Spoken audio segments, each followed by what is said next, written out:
Because I was recently told I need to have a discussion at a gym where I work with an 82-year-old gentleman who is talking about his spinal stenosis. This one will discuss how spinal stenosis can impact a person's life, but how it's not a death sentence to the rest of your existence. So let's say you've been diagnosed with some spinal stenosis. And there's a good chance that whoever told you you have spinal stenosis already started to scare you. Well, you've got some severe spinal stenosis. They may say something like that. Your spine is starting to close in on you, and you're going to have to be careful. We can't have you lifting or bending. We don't want to make this worse. And when you hear those things enough times, people will stop living. And the problem is, the evidence doesn't point us to any of those conclusions. So let us start with some reality though. Spinal stenosis is a narrowing of the space around the nerves in the spinal canal. Okay, it's a real thing and it does matter. And I'm not here to pretend otherwise, but this is where people start to become misled. And many, even physicians, assume that because the MRI looks severe, the future is just full of severe problems and disability. And that's not what is shown in the literature around spinal stenosis. So one of the biggest things the research continues to show with spinal stenosis is the amount of narrowing that is seen on an MRI doesn't reliably predict how much pain a person will have, how far they'll be able to walk, how disabled they will become in the future, or how much they can or can't improve with conservative rehabilitation efforts. So think about that. Some people are going to have severe narrowing of the spinal canal on an imaging, and they may have normal function, complete normal function, or still be functioning remarkably well. And others are going in with some back pain, and they're shown that the imaging results show what we'll call like mild stenosis, but they are struggling. And that's because people are much more complicated than the pictures that we take of them. So people will start in these stenosis situations. What ends up happening a lot of times is they start treating the MRI instead of the person in front of them. And every time their back hurts, all they're assuming is that they have increased the amount of stenosis in their spine. They assume that it's getting worse, and anytime they have aching legs when they're walking, they're just getting more damage in their spine. Every time they lift something, they're just wondering if all they're doing is slowly crushing the space that is surrounding their spinal cord and nerves. But spinal stenosis doesn't behave in that way at all. And your symptoms can actually fluctuate very dramatically day to day, week to week, month to month, without the anatomy changing in any way if we were repeatedly doing MRIs and other imaging for the person. So if we look at the research, there's very encouraging things that we see. Exercise helps a lot. And not because it changes the spinal canal, and not because it's going to magically remove the stenosis that's happening, but because it makes people trust their body and become more capable. So now they can start to become a little bit stronger. And when they start to get a little stronger, they improve their tolerance for walking around. And when they improve their walking around tolerance, now their confidence is going up. The disability scores are going to start to decrease, and then their quality of life can improve. And that is the goal we are looking for. We're not trying to make your MRI look younger, because that doesn't happen.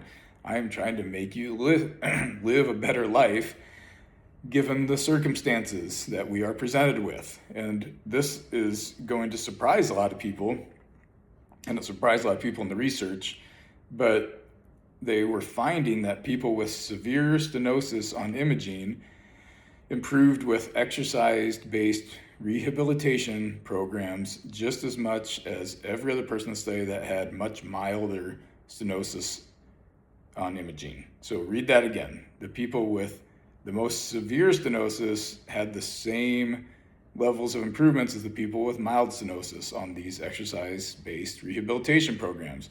So the MRI gives us no information about who is going to get better and who is not going to get better. So we need to change the conversation around that. So we need to keep everything honest though. Your stenosis is only a small part of the picture.